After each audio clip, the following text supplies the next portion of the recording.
What's going on, everyone? It's Justin here, and it is a very exciting day because today we're checking out the newest addition to the Apple MacBook lineup, the MacBook Neo. It comes in at an introductory price of $599, and it's going to be crazy to see what sort of capabilities you can achieve with the laptop of this price point, and especially because it has great hardware still when it comes to its beautiful trademark aluminum finish, some fun colors as well. I really feel like for general admin as well as productivity tasks, maybe using a bit of web-based AI and simple graphics, this could actually be an amazing option, and I can also see it being very popular as an entry point for your kid's first laptop. It just makes things much more accessible, and at the same time, I feel like with technology really being involved in our lives than ever before, it is a good way to enable people to start learning technology early. So from first look, it just looks like a MacBook Air, and I have it in the silver color, but it's also available in a dark blue,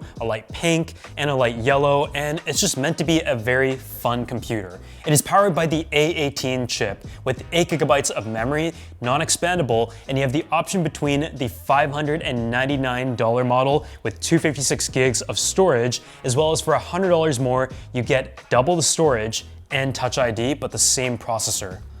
So let's just go ahead and peel off packaging here. And as you can see, it says MacBook Neo on the side, a pretty interesting name. And lifting up the packaging here, there we have it. And in the box, you also get a USB Type-C cable that is braided, and you also get a power adapter that is 20 watts. So let's just set this aside and take a look at the hardware and start it up for the first time. So a little fun fact is that this computer is actually made out of over 60% recyclable material, which is the most of any Apple product to date. And it has a beautiful aluminum finish on the side, and if you don't take a close look at it, it does just look like a MacBook Air. And on the side, you've got the little speaker grills, a 3.5mm headphone jack, which is quite interesting. And for the ports, you have 2 USB Type-C ports, with one being USB 3 and the other being USB 2. And it does use that for charging as well. So you don't have MagSafe on this particular model. And over the other side, you just have the other speaker port. But in terms of the look, I feel like it almost looks a little bit thicker than the MacBook Air just based on the feel, and it has very rounded edges, which in the hand feels very nice. So just opening up the MacBook Neo for the first time, the keyboard is in white, which I haven't seen on a MacBook in so many years, and the other colors have a color matching keyboard as well. So again, it goes with that very fun vibe. The trackpad is also a pretty solid size. It doesn't have the haptic feedback, but for the most part, you have all of the features that you need right here, and that is what Apple is trying to achieve and what I find so interesting about this particular model. The display is a 13-inch liquid retina display that has a resolution of 2408 by 1506. It's 60 Hertz and has a peak brightness of 500 nits. And as I mentioned, it's powered by the A18 Pro, which has a 6-core CPU and a 5-core GPU, Wi-Fi 6E, Bluetooth 6, and you also have a 1080p FaceTime camera that is integrated right here. And when you take a look at the hardware itself, I mean, you have all of the elements here. It is a really interesting device. And even though I have used the iPad from time to time as my primary travel tool, I've always preferred having a laptop form factor. And so something like this just makes a lot of sense as a web-connected system. I feel like for those who are looking for any ounce of power,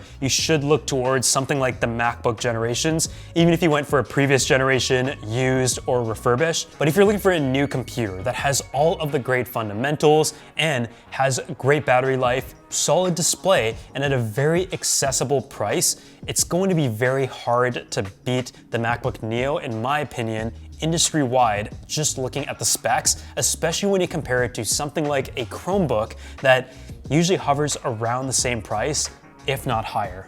So I'm just gonna go through the quick setup here. And from first look, yeah, the bezels are a little bit wider on the side. You don't have the notch on the top, but the overall brightness is very much what I am used to on the MacBook Air. Colors still look quite nice and vibrant, and it's definitely a very interesting product in the lineup, especially when you take a look at all of the iPad offerings that have a whole bunch of variations, from something that is more in line with the iPhone chip to having an M chip on an iPad, which I've always found very impressive from a thermal standpoint, to be able to have that much power on an iPad being so thin, and also with an optimized iPad OS. But on the flip side now, we have an A18 Pro chip with Mac OS software, giving you the full-fledged ecosystem, and it's definitely a bit of an indicator of what is going to come in Apple's future lineup.